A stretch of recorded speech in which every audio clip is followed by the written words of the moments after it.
The following program may contain strong language and mature content. Viewer discretion is advised.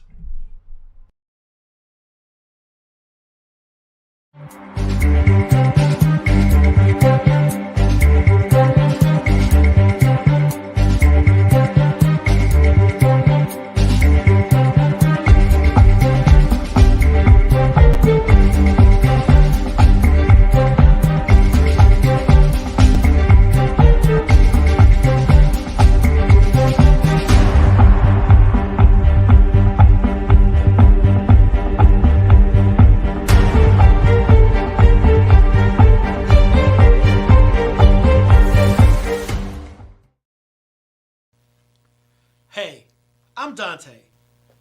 And hey, I'm Dana. And welcome to the Donta Show.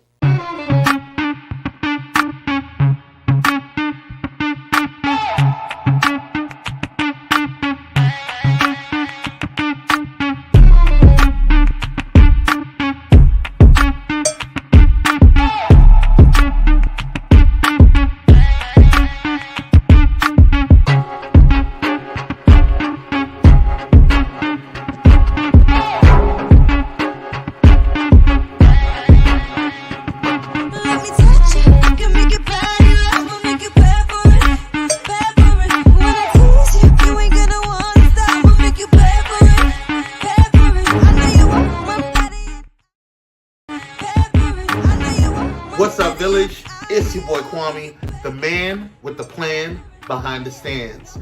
I'm going to go ahead and make this quick because some of y'all got mouths and be talking mess in the comments and saying that the intro commercial is too long. So, I got something for you. Here we go. Let's get into it. Before we bring out these awesome kings, I need you to stop what you're doing. Excuse me? Excuse me? Ma'am? Sir? You? Yeah, you! Whether you're watching on Facebook, Twitter, or YouTube, I need you to go ahead and share this live stream. Donta and Dana didn't get all dressed up for you not to share their melanated goodness. So share. You share everything else up in here. Share some quality content for your boys. Now that we mentioned YouTube, are you subscribed to the Donta Show's YouTube? Oh, you're not? Oh, girl. I'm going to need y'all to get it together. Join the village. Go over to www.youtube.com/Donta Morrison. And when you get a chance, head over to Dr. Morrison's. That's right, your boy got his PhD. Head over to Dr. Donta Morrison's website, www.dontamorrison.com, where you can learn more about the man, the myth, the legend known as Donta. And while you're at it, grab some TDS merch and his books. Yes, purchase those smutty books filled with smut. Grab The End of the Rainbow and Yesterday Clarified. And last but not least, head over to the company that put this all together, Pyro Media Network. Pyro Media Network is a proactive network focused on providing an innovative space for content creators and entrepreneurs. PMN is dedicated to giving its viewers a diverse entertainment experience while helping content creators elevate their production, engagement, and overall branding. To date, PMN has reached over 1 million viewers and listeners internationally, produced over 52 successful shows with high ratings and fanfare, and has housed over 60 content creators, brands, and businesses through entertainment and consulting services exclusive to PMN. Pyro Media Network is a network that makes you feel at home. So if you have an idea for a show, podcast, or need some professional video and audio production for your business or brand, then join the Pyro family today. Go ahead and visit www.pyromedianetwork.com and we will show you how to go to the next level. Ladies and gentlemen, without further ado, please help me welcome my brothers from another mother, the dynamic duo, the melanated kings themselves, Donta and Dana. Let's get it. Let's go!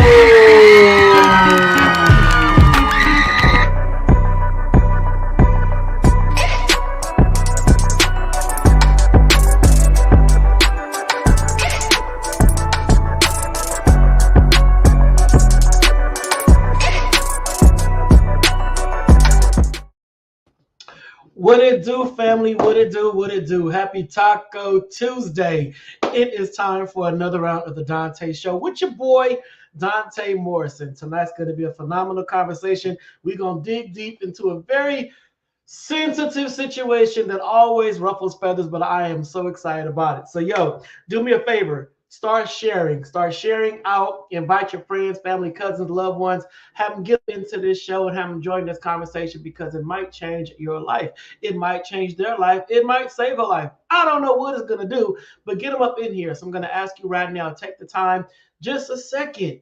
Comment in the comment section and start inviting your peeps up in here. Matter of fact, I'm gonna start doing it right now myself. I'm gonna start inviting some folks up in here. Let me see who I got. Where my fam bam at? Where all my folks that I know that needs to get up in here and join this conversation? I mean, I know a lot of people, and a lot of people know me. A lot of folks love me, and we're gonna just make this happen. It's gonna be a phenomenal conversation. All right. So listen, before we get going, I gotta say, to all my queens out there, to all the beautiful ladies, to all the sisters who are doing it for themselves, happy International Women's Day.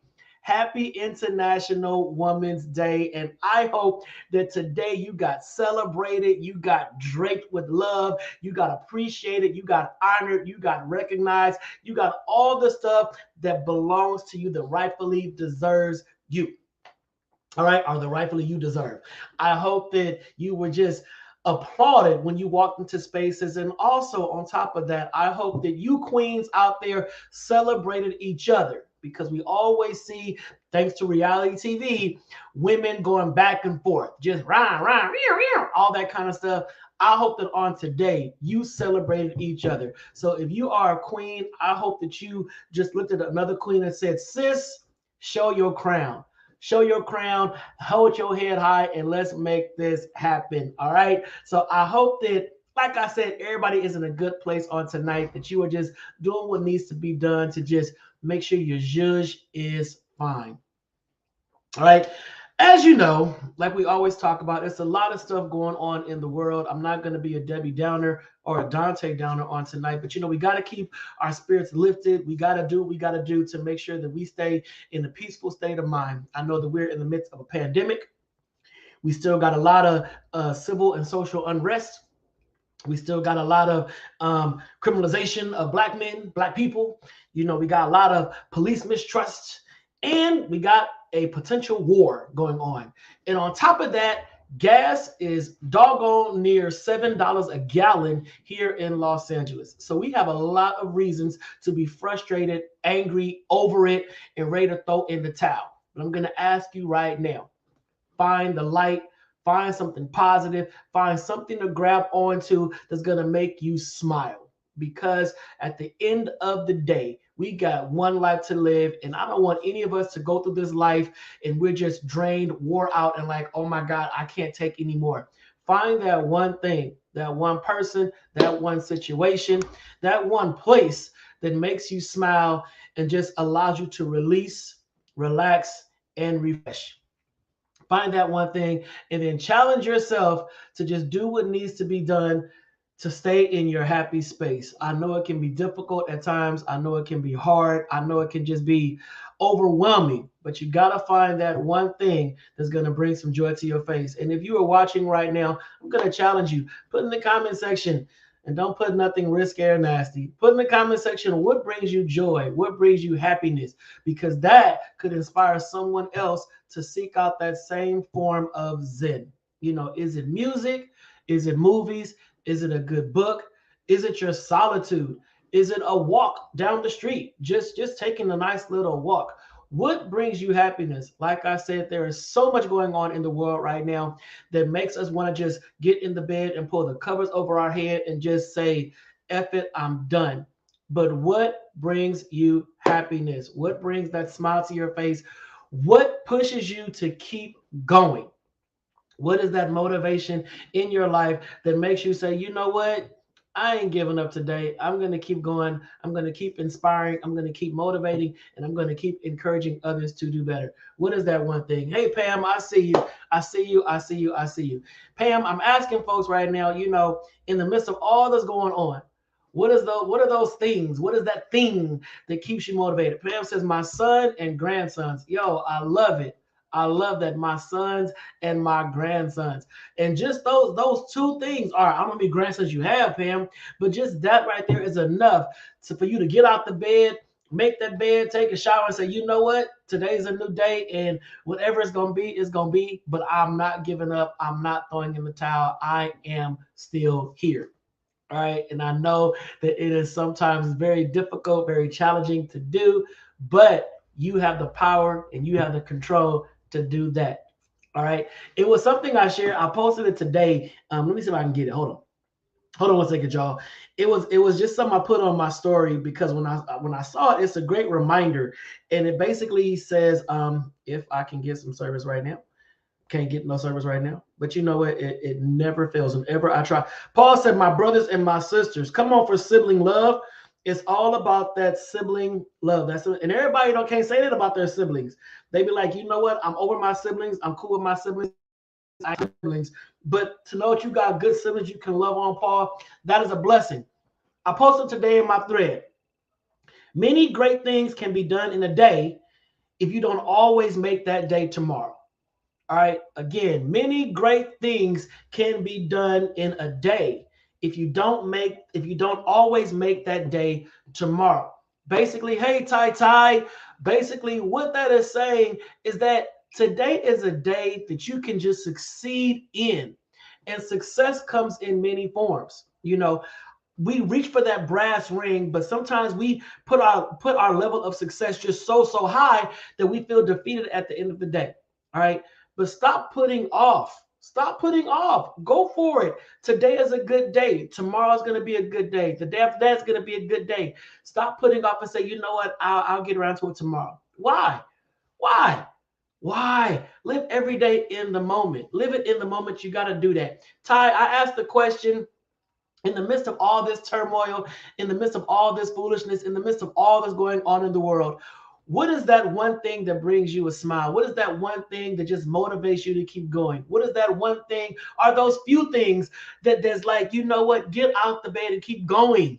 Life is not over. You got to figure what that is out and then push on through. You got to do that. So, tonight's show, like I said, may be controversial for some, but it's a conversation that I love having with people because y'all know I am a church boy at heart. I am born and bred in the church, and it's all about the church. And everybody's had their different journeys in the church, especially if you are Black, had different journeys. So Daryl Walter was on my show earlier last year. And when he came on the show the first time, he really held back on a lot of stuff he wanted to talk about because he didn't want to get judged. He didn't want to get talked about. He didn't want to be perceived in this light, that kind of goes outside of the norm for churchgoers or Christians or whatever. But then Daryl reached out and said, you know what? I want to come back on the show. I want to have a real conversation and let the people know the real about me, where I'm at, what I've been through, and all that kind of stuff. Look at that. I got some more folks. Cheryl Bailey said other people's kids makes her smile. Look, I love it. D over there on YouTube said, hearing my children laugh reminds me of my why. D, that's it right there. I love that. Put that back up, Kwame. Hearing my children laugh reminds me of my why. Sometimes the laughter of children can motivate you, encourage you, and make you remember why you got to keep going.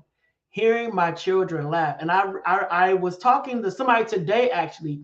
I was driving down the street and I was seeing the kids leaving from school and walking down school. And for 2 years, I had not seen kids walking down the street because I live across the street from a school. School was closed. They was at home on Zoom.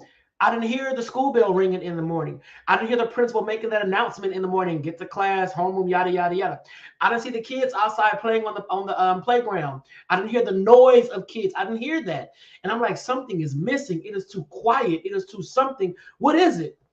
It was the void and the absence of children just being children. I love kids, but in the absence of that was like, this pandemic is just, this ain't gonna work. This ain't gonna work. But now that we're trying to get back to some kind of normalcy, hearing the school bell, seeing the kids in their uniforms, seeing the backpacks, seeing them running down the street and laughing and giggling. It's like, okay, cool, bet.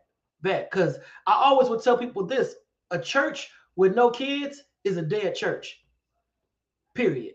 So a community with no kids, a city with no kids, you got to have some kids. It got to be some kids in there to remind us that something fresh is coming. Period. All right, let's see.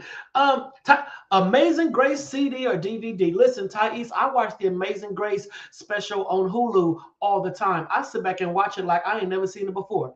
I sit back and watch that Amazing Grace video. Listen, you did that. That always gets me. That always gets me there. All right. Cheryl said there is no norm for Christians, and we're talking about Daryl Walter's experience and journey through the Black church and where he's at now. And I talked about Daryl's first appearance. He didn't want to really talk about it all because he was like, "Yo, why?" Boom. Daryl is back. We're gonna have a candid and raw conversation with Daryl Walter about where he's at now, how he got there, and what happened. And for many of you that know me, you know that my dissertation was about the Black church. It was about the Black church and how the Black church, basically treats marginalized individuals, and what can be the results of that treatment, how a person will have to navigate the rest of their life based upon how they were treated in the church. So here we go. Daryl was born in Canada.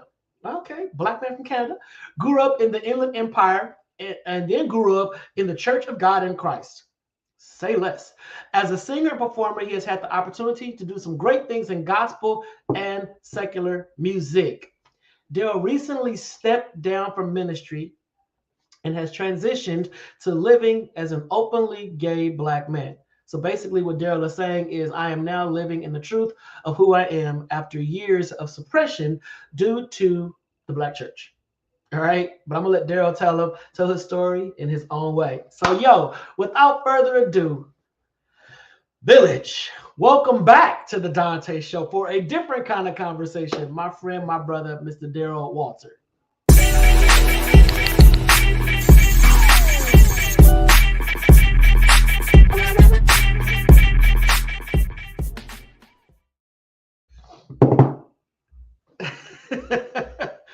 What's up, man? What's up? How are you? I am doing well. I'm excited to be here. First, I just want to say thank you for having me on the show. And I just wanted to answer the question too when you mentioned about things that keep you going. And, I always tell you in private, but, watching people like you, Dante, who mentor people and make a difference in the community, it really inspires me to hopefully do the same thing. You know what I'm saying? Thanks, man. Yeah. Thanks. Hold on 1 second. I'm answering Kwame.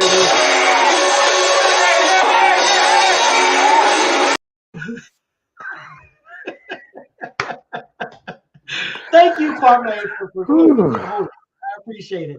Paul Jackson said, look at Daryl, my favorite TikTok person. Hey. If y'all are not following Daryl on TikTok, you are missing out on some great, not only commentary, but the way he delivers these stories. It makes you just sit there and you chuckle, but you don't want to lose focus. Daryl, what's your TikTok? Let the folks know in advance. My TikTok is I am Daryl Walter. Hey, Paul Jackson. Hey, Valley Spencer. Hey, Thais. Hey, everybody. I am Daryl Walter. Listen, I am on the cusp of 12,000 followers, and I'm on the road to 100,000.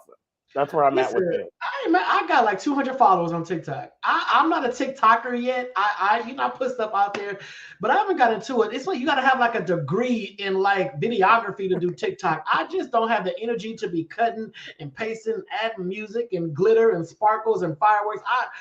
I'm 50. I'm like, let me just stay in my lane. I'll do my nice little Facebook, do a little YouTube every now and then, probably pop in on Instagram if I can, but TikTok is a whole nother beast for me, a whole nother beast. It's a beautiful beast. I will say that. That is where the young people are. That's where the pulse is. Like, if you want to get a message to the young people, they over in TikTok. I believe you. I do believe you. Valerie Spencer is watching over there on YouTube. Listen, Valerie Spencer, love you, love you, love you, love you. Can't wait to get you on the Dante show to talk about your new venture, to talk about what you are launching, no, what you have launched, and how it is going to change the lives of so many people. So, Valerie, let me know when you are ready to be a guest on the Dante show to talk about what you are putting out there for the masses to bring some zen into the lives of the people, some centering, and some namaste. Valerie, when you're ready, I am here. See, I changed the tone for all of that. had to. And for those who are not following us on YouTube yet, please make sure to follow the Dante Show on YouTube. Just go over to youtube.com/ Dante Morrison, youtube.com/ Dante Morrison. Click that subscribe button and become a part of the village. It will cost you absolutely nothing to do so. Marlena McLaurin, how are you doing over there? Member of the Thai Squad. I see them green hearts. Come on, Marlena. How you doing? How you doing? How you doing? Daryl, let's get into it. Where do Let's you want to start? Okay, I'm gonna squeeze in a lot. First of all, let me just say, make sure you click like and share. Grab all the saints, grab all of your people, grab everybody that knew me from the Kojic world. This is, I told Dante before we got on that there is no question off limits. There is nothing he can't ask me that I won't answer. So if I may, I'd like to start from kind of from the beginning. Um, in my bio, you mentioned I was born in Canada. That's very important because I Mhm. always grew up the minority, right? Okay. So being a black person around a lot of white people at the time, and then I grew up in Rancho Cucamonga. So I bring those parts of my life up just to point out that I've always been a minority, and I've kind of always been in the corner. There's been a lot of bullying that went on because I was from Canada, because I was black, because I talked differently, et cetera, et cetera. Mhm. Um, I found my mom found the Church of God in Christ. Now, my mom was born in Antigua. I want y'all to take this in. All right. Okay. So I'm of Caribbean descent. So my mom had nothing to do with the Pentecostal church. We literally moved down to the States. My mom and I, we left our family, left my brother and everything. And my mom found the Kojic church through the Yellow Pages. So she literally went through the Yellow Pages and we visited churches. So we went to the Methodist Church, we went to Church of God, and eventually we stumbled on Church of God in Christ. And so that's where the beginning of my Kojic tenure began, being born into it as a kid, right? Okay. Um, so from there, just kind of my connection to Kojic. I don't know where I learned how to sing. That just came out of nowhere, and I was immersed into the culture of Kojic. So regional meetings, district meetings, first jurisdiction under Bishop Blake, the whole nine. That is the background of where it all started. And so you stumbled into a denomination. Right. I didn't have grandparents into it. My mom wasn't an evangelist. Um, Nobody in my family that I was directly connected to was in the Kojic. Like it literally was a single black woman looking for a church to help raise her child. Because being Okay. from Canada, for us, like the church helped raise me. I had a nun as a babysitter, and my mom went down to the church to get clothes for me to wear. And that was in Canada. And it stuck. And it So stuck. So when my mom came down to America, she was expecting the same thing, that you can go to the church and kind of get help with things that you need as a single woman raising a kid. okay. Okay. So when you were pulled into, the I don't want to just say the Kojic experience, but it was the Kojic experience because Kojic it's an experience. If anybody knows about being part of the Church of God in Christ, it is definitely a movement. It has its pros, it has its cons, as with all denominations. But as you were navigated through that system, how was it for you? It changed my life. So I was an artsy kid. First, let me say this: knowing what I know now as an adult, I would not have raised myself in the Church of God in Christ. I Okay. would not have raised myself in church knowing what I know now to raise an artistic child who is into the arts, who's clearly gay or clearly different. You know, I don't think it was a good environment for me to be raised in outside of the music. So when I grew up in Kojic, all of my secular music was taken away. You know, we weren't allowed to listen to secular music. Everything outside of going to church, you know, was basically frowned upon. And because I loved music, I got in the choir and I ended up in this church that kind of was a safe haven for me away from home and school. So to give a little background, I grew up in a strict home. My mom was Caribbean, so she was very strict. And then also Caribbeans just don't, they're not feeling gay people like that. If I can say Right. it that way, right? Yeah, yeah. So here's a Caribbean woman who's looking at her son and is questionably gay, and here she is raising him in a church who is reaffirming what she already believes. Okay. So it was Okay. like a double down of we're not feeling you in the home, we're gonna bully you at school, and then at church, it was this thing of okay, how do I navigate being different but fitting in because I can sing? And so there were go ahead.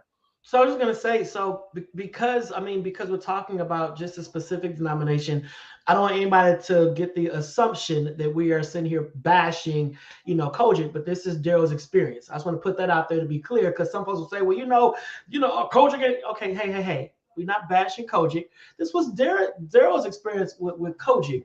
So how were you with God? Because one thing that we always get confused, we end up, throwing God away along with the church. So as you navigated, who you are, in the Church of God in Christ, how was your relationship with God? Or how were you being taught about God? I mean, the same way any person who grows up in the in the culture church to be feared, right? God is the head of my life. When I grew up in church, I was very sincere about loving God. The conflict came in that I had these feelings towards the same sex, right? Um, and I can't do anything about it.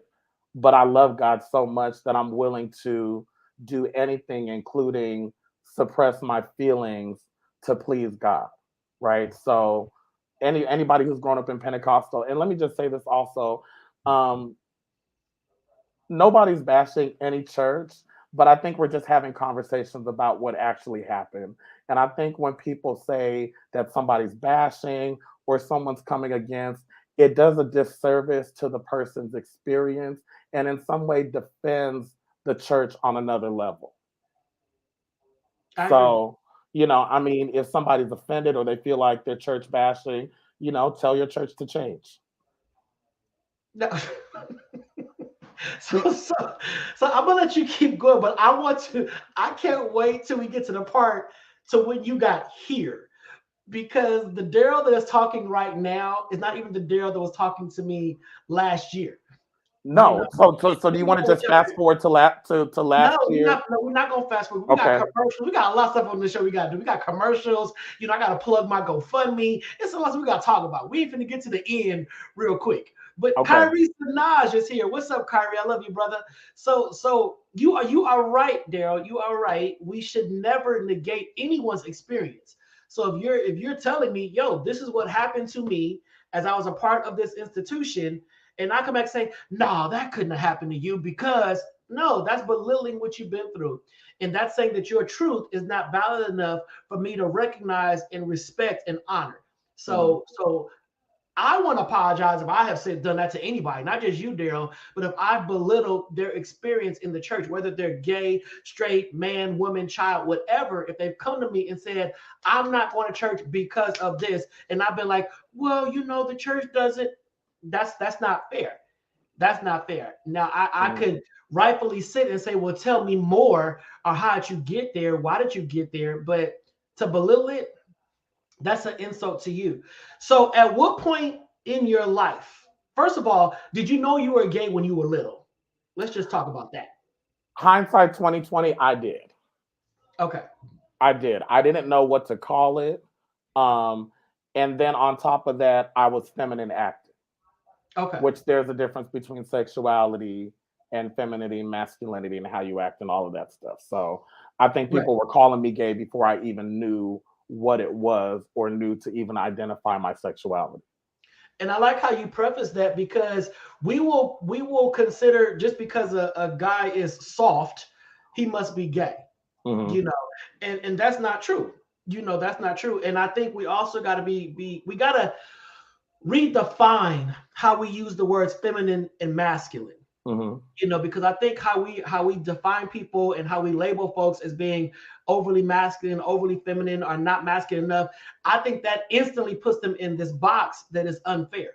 Because we'll assume that just because a guy is soft, that he's feminine, he must be gay. If he ain't gay yet, he gonna be gay because he's too soft to be heterosexual. Hmm. Similarly, we do that with women. If Hmm. she's a dominant type female, she's a take charge type girl. Oh, she's too masculine. She must be she must be a stud. She must be this. She must not like men. Why do we put folks in these boxes instantly? So I get Hmm. what you were saying. Okay, so go ahead, Daryl. So you knew in hindsight, you knew you were not heterosexual in I hindsight. I knew that I was different. I always knew that I was. But listen, I was a singer. I was a performer. I was full of life. I was the take charge kind of guy. I was always in my own world. So I never equated that to being gay. I just equated that to being different, right? Right. Mhm. Okay. All right. So once you hit your teenage years, and now you are basically absorbed into the Kojic church, you're in the choirs, you're in the midst of it all. And I guess at this point you probably can say, well, yeah, I'm gay. And you're hearing all the messages against who you are as an individual. How did you continue? So in in the teenage years, I wasn't gay. Oh, I was delivered.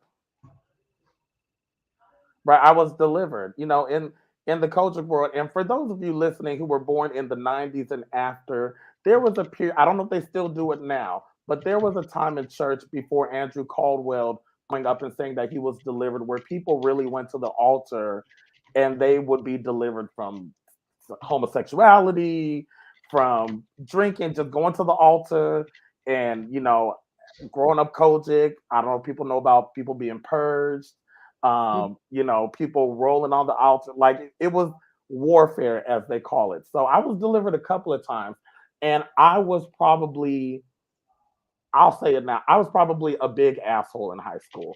I was very saved. If you weren't coming to church, if you weren't coming to Bible study, if you weren't living holy, then I wasn't even kicking it with you. okay. You were saved. I was saved. And Okay. then I was immersed in music. So my teenage years, that's when I started singing with, the larger choirs, the Tim Brown, Judy McAllister, all of that stuff, live recording. Like I was in it. Okay. Okay. And I love how, and we're triggering folks, because right now Kyrie Sinaj says, I too was delivered in the 90s. Hmm. And Paul Jackson, and everybody's looking like, yeah. And I think that how when we talk about that, that's a whole nother show.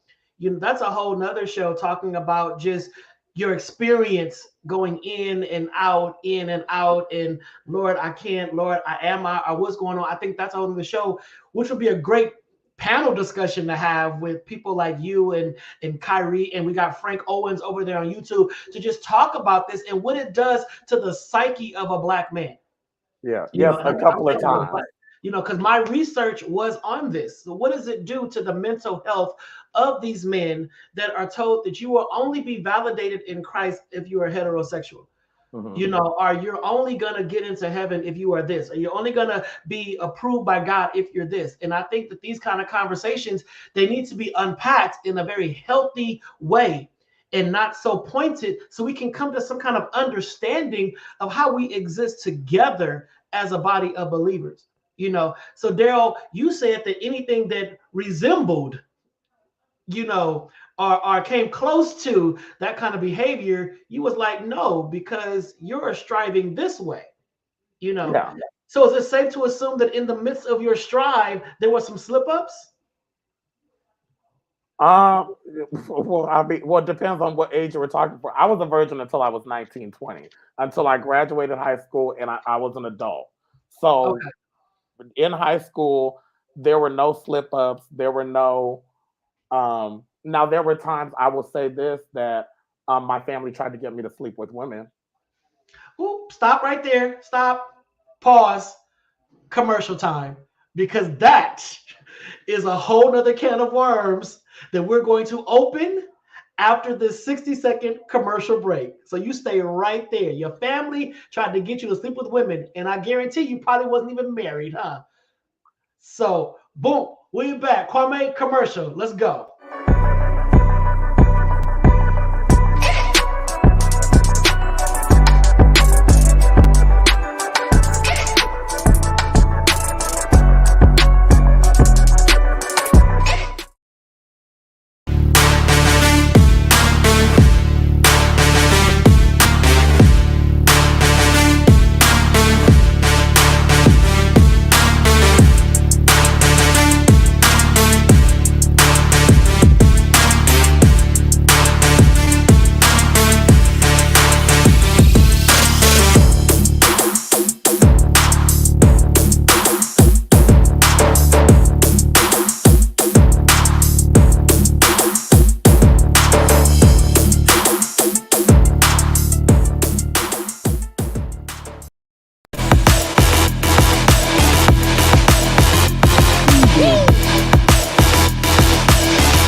So if you are just tuning in, this is part one of a very 2, 3, 4 part series we're going to have with Daryl Walter, talking about his journey through Kojic as a black gay young man, adult, old man, whatever the case you may want to call it. But before we went to break, Daryl talked about his family really encouraging him to have sex with women, which kind of also goes against teachings that we're taught. Now, before we went there, you mentioned the word virgin. And over Right. there on YouTube, the official Titus Report asked this question: what type of virgin? The kind that ain't had no sex. So when you say sex, do you mean nothing? The kind that ain't, let me tell you something. I'm trying to help somebody. Anybody who remembers me in my teenage years, I was, and I say this, I'm not being funny, but it's gonna come out funny. I was saved. I was, I don't know how plain, like I know some of y'all out there play saved and y'all saved on Sunday and Monday and ration out your salvation. But back in my day, in the coaching days, I was really saved. I was young, I was naive, right? And I really bought what was being sold to me. Got it. Got Okay. it. So I wasn't in the basement sucking somebody's penis. Right. Okay. You was saved. You was What? holy. Yeah, like I wasn't doing the bending and nobody was bending me in high school because all of my body parts belong to the Lord. Okay. Oh, now they tried. No, I mean, Yeah, yeah, yeah, yeah, yeah, yeah, yeah, yeah, yes. I'm Listen, not bad, girl. Listen, I can relate because I honestly can relate. Yeah, my high school, I was looking like, oh no, no, no, no, no, temple, holy, So I get it, I get it. So let's go to your family. Are the women in your family? They saw you were peculiar. So I'm saying peculiar. They saw yes, you were peculiar people, yeah. and they said Daryl's kind of peculiar. So let's run a few tests and see what we can do. Not quite. So I'll put it this way. Again, remember, I bring up the fact that I am half Caribbean on my mom's side. So there was a particular summer I was sent to Canada to spend time with my family in Canada. Okay. And as a teenager, I have an older brother who was um, we had a tumultuous relationship. There were some things that transpired, and so I wanted to be like him so bad. And they were all drinking, and now they're all 10 years older than me. So I wanted to be with the big boys, right? Got it. So I'm drinking, I'm drugging, and and of course, they put me in situations that hindsight 2020, looking back on it, a 15-year-old probably should not have been in. But you know, So okay. And I'm not trying to cause you to relive anything, no, that's but fine. I'm in therapy. Go ahead. but you were sanctified sexually, but you partook in the drinking and smoking with the older brothers. Why? Was it I, because it made you feel more like a man? I mean, why?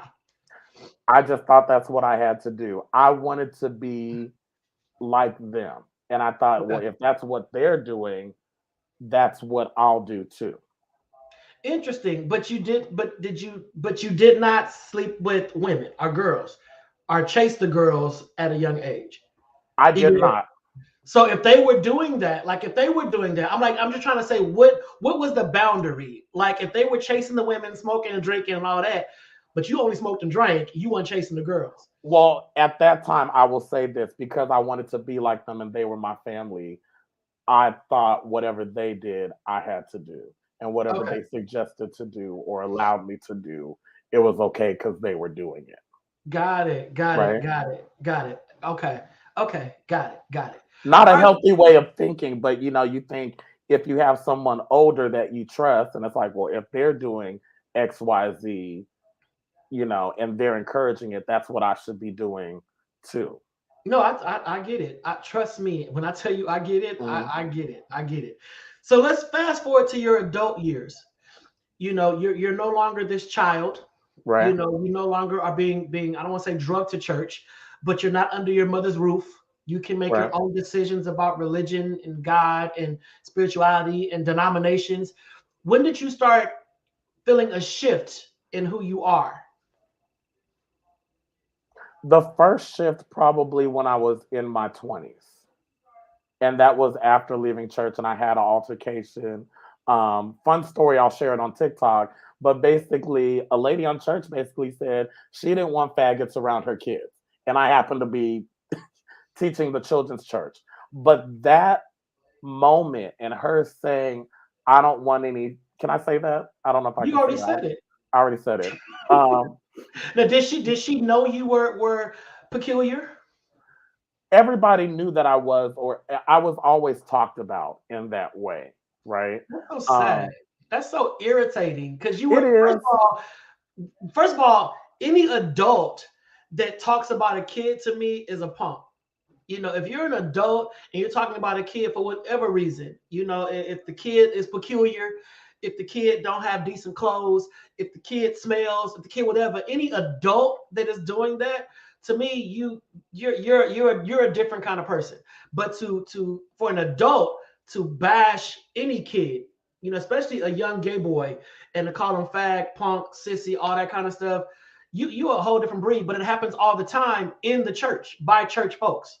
Yeah. So this woman called you a faggot, Yeah. not And to your just face, but in a roundabout kind of way. no, she said it to my face. Oh, I was there. okay. And also, for me growing up in church, and a lot of people who went to church with me, they remember it.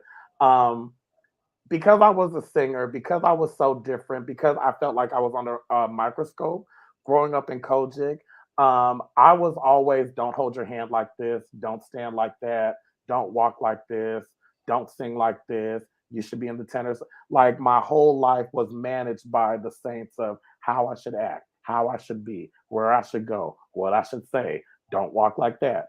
So that was all I had become numb to it.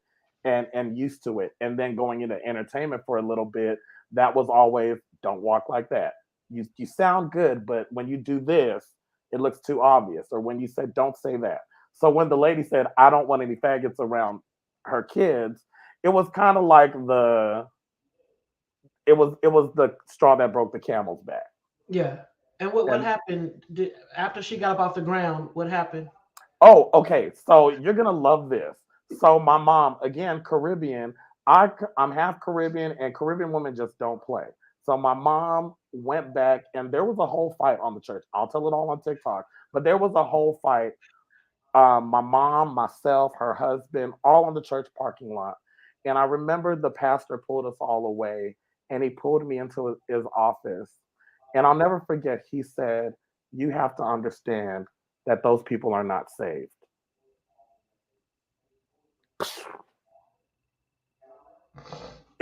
And then it was quiet because even he knew what he was dealing with, and it said so much. And I never forget. I walked up. That was my walk away from Kojic moment.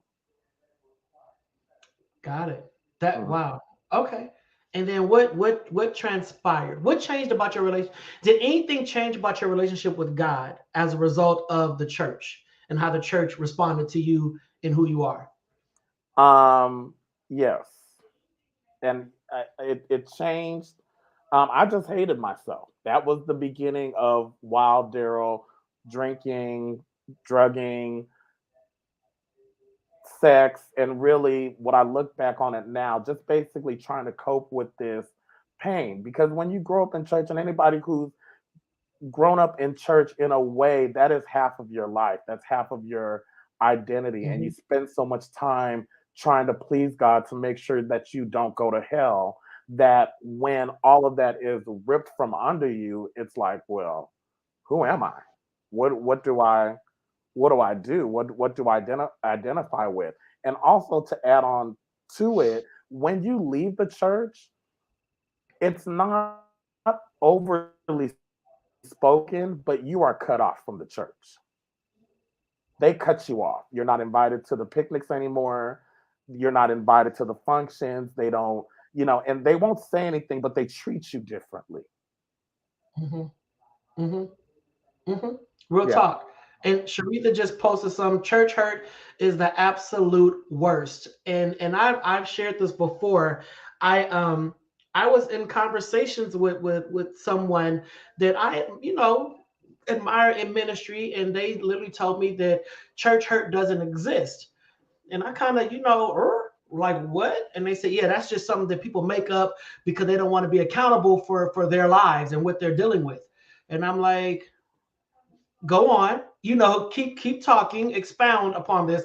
I'm gonna try to make sense of what you're saying, but it makes no sense to me because church hurt does exist. People have been hurt by the church to the point of killing themselves. Ben just said, my former pastor told the congregation that I was cursed and they could have no more association with me. And if anybody think Ben is lying, get his book. Real talk. Get his book. My former pastor told the congregation, told the masses that I was cursed and they could have no more association with me. Who does that? His former pastor. Who does that?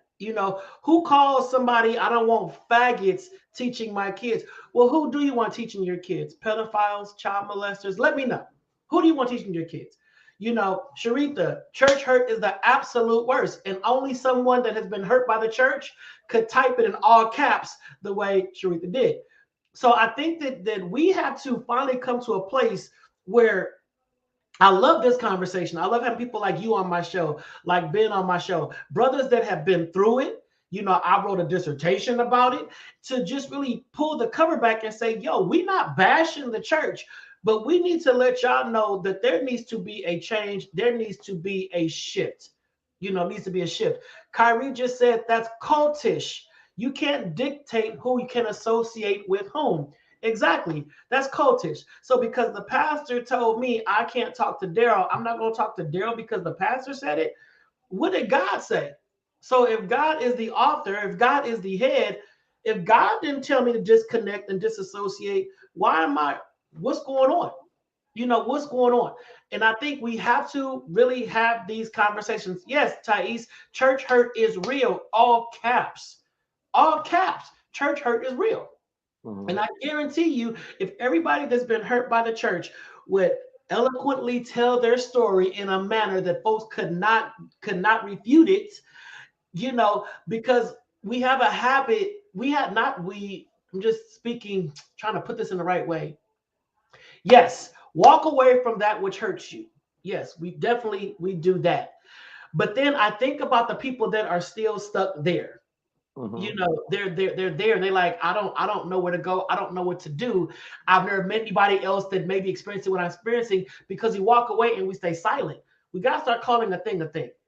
you know Call a thing and call it what it is. Ben says, I lost good friends because the pastor told them not to speak to me.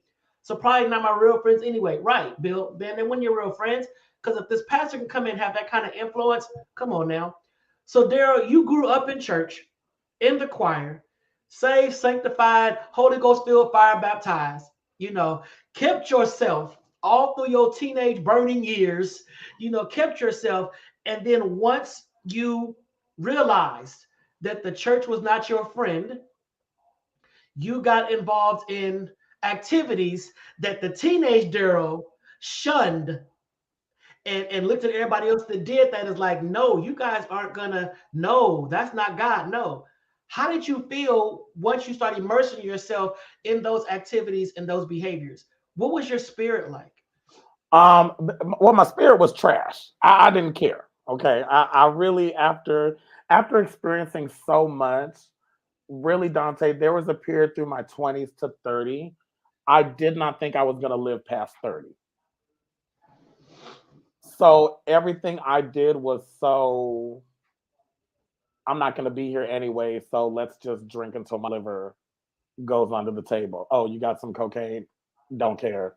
Give it to me. I'm like very, very reckless because I felt like because of my sexuality, God didn't love me. So what was the point of living? And also to add on to that, um, I can be honest, I have abandonment issues. So a lot of people walked away, family walked away, brother walked away, all of that stuff. So it was just kind of like, well, what am I here for? And then I explored, as people know from the last show, Buddhism. I went to Agape. I went to what's Carl Bean's church? Unity. Unity Fellowship. Shout out to Carl Bean and everybody there. I went to different places that I think helped me in my process. And then eventually, fast forward to here, moved to Vegas, and I was back in church. I was back in church and I was in the choir doing praise and worship. And I thought I had this, life back on track. I've overcome a lot. I'm living a normal life. And then last year, I had some really terrible relationships, Dante. I was just making some really bad decisions. I had a lot of just things going wrong, and I was like, you know what is wrong with me? So I started going to therapy. I'm in church, and I realized that this isn't working for me anymore. It was July of last year. I was standing singing praise and worship, and it's just like I knew that I was good. It was over, and that was the process of my beginning of what I now call deconstructing my Christianity. Wow. Wow. Deconstructing your Christianity. Wow. Okay. Mhm. So do you still have a relationship with God, and has it gotten stronger or different? So I went through a whole deconstruction down to, and I didn't know if I believed in God. And let me just say, this me at this place, I have a core group of people that I was calling and talking to. I remember I had reached out to you and I was like, I think I'm done with church. And I know you were kind of like, you say that every 4 years. And I was like, no, no, like I really think this is it. And people were like, well, why don't you go try this? And I was like, I don't want to try another religion. I don't feel like going to another church. And I don't feel like going to the other side of the argument, catch that, to a gay church, you know. Um, it was me deconstructing and going, why do I have to go to church every Sunday? Who said I had to go to church every Sunday? Why am I here killing myself, getting off of work at midnight and waking up at 6 a.m. to come to church for what? Why am I doing this? And then the biggest question is, why am I in a place where the trauma took place and I'm trying to heal? Mm. Mm. Daryl, are you open to doing a part 2 next Tuesday? I was going to ask you if we're doing a part 2. We have so much to unpack. So Daryl, I'm going to have Pyro check the schedule, and we can do a part 2 next to. Oh, Kwame already said yes, so we can do a part 2 next Tuesday. Because this, I think you just tapped on something right now that, first of all, when you said deconstructing Christianity, that I'm looking like, okay, how can I do a paper on that? I'm like writing that down. But I think that was powerful. And I think the people that are watching right now, I think we all need, like you said, healing. We all need to be healed from some piece of the church that has hurt us. Yet we're still being faithful. We're still there. But on the inside, it's like, okay, Lord, I need a break from what I'm feeling, because I'm mad at some folks up in here. I'm mad at some stuff I've been through up in here, but I don't want to leave this place. Chris G's gave a great comment. He said, the sad part is, like any other abuse, people become addicted and brainwashed, so the cycle unfortunately continues. Kind of like Stockholm syndrome. The help that's needed is driven away or not ever welcomed and or present at all. And those who get caught up don't have the strength to leave or start the change. Yes. Yes. And then Ben giving a benediction right here. Ben said, be done with church, but never be done with God. Your service is to humanity. And Daryl, you are definitely a giver. You know, you pour into people, you poured into me. I mean, you are definitely a giver. And yeah, I know the church can be a trigger for a lot of individuals. It's a trigger because some of us who have been through church hurt, you know, we gotta take a step back, take a breather, take a beat to make sure we don't get lost again, you know, and end up repeating the cycle. Kind of like what Chris said, we gotta back away. So Daryl, next week, I want us to further unpack this conversation, go deeper. You know, go deeper. Yeah. At the surface of what you've been through.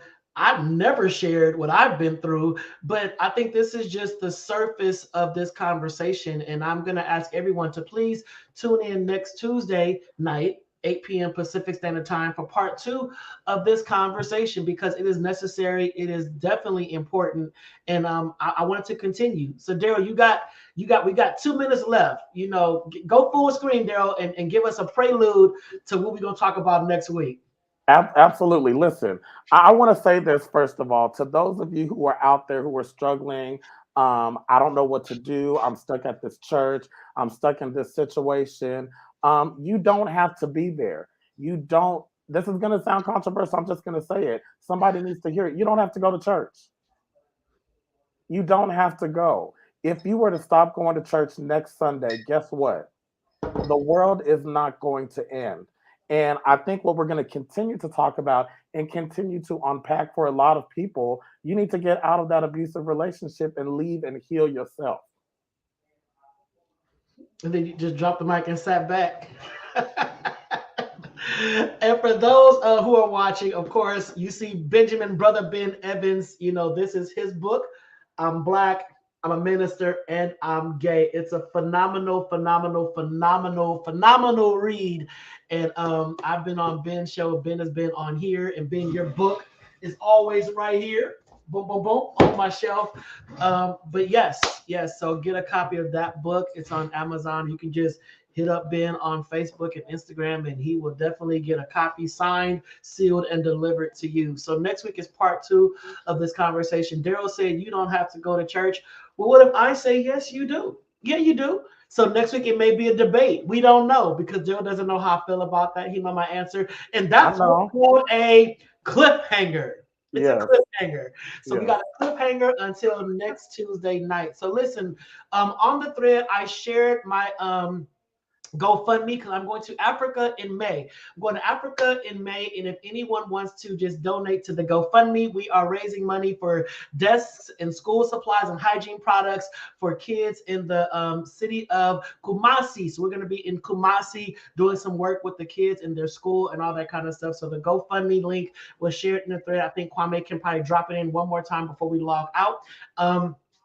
Support, give, do what you can. $5, $10, $2, anything would help. I don't really care. Just give. And then make sure to follow us on YouTube, youtube.com/Donta Morrison, youtube.com/Donta Morrison. Also going over to Instagram and follow your boy on the IG, Donta_Morrison, Donta_Morrison. So that is it for us on tonight. Like I said, next week is going to be part 2 of this conversation with my boy Daryl Walter. Part 2 next week. Village, I love y'all. Thank you for rocking with me. Thank you for rocking with Dana. And we will see you next Tuesday right here on Facebook Live and YouTube, 8 p.m. Pacific Standard Time. Until then, stay safe. God bless. God bless. And we will see you next week. Have a good night.